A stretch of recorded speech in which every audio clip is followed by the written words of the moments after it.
Hi, my name is Suzanne Coulson and I'm a teaching, learning and assessment coach here at Newcastle College. Welcome to the second of a collection of 3 tutorials which will focus on roadmaps. In this, our second session, we're going to take a look at some roadmap templates and explore what we need to consider when completing a roadmap. We have 3 templates for use here at Newcastle College. The first is a linear template, which doesn't consider any breaks in learning, such as half terms. The second, as you can see, is broken up into half terms. And the third that we have here is broken into semesters. Now, although we've set 4 units per semester, here is an example, or 3 units per term in the previous example, we need to make it clear that this is your roadmap and it needs to work for your course. Therefore, please do not be afraid to add and take away from this template. Perhaps you can input points with which your placement will occur, or perhaps a set of final assessments or examinations. It is simply there as a guide. In order to complete a roadmap, we must first start with the qualification specification itself. Working on what the end goal is and how to get there is integral in completing your roadmap.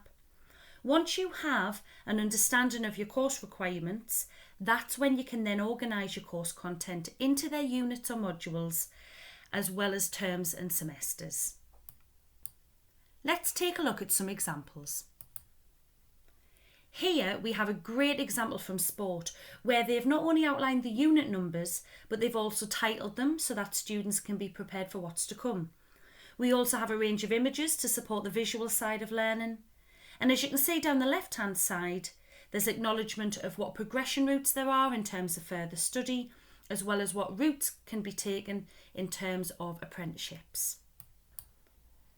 Our next example here from aviation, as you can see, is a little heavier in terms of the amount of units to be done than the previous one in sport.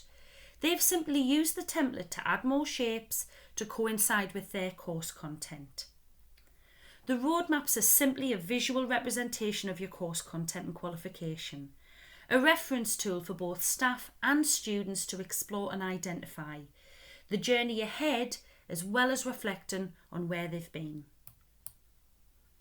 Next up, we'll explore key points to remember from the Education Inspection Framework when completing your roadmaps, as well as how roadmaps can be used to flip learning and allow learners to take ownership in the 3rd tutorial of this series.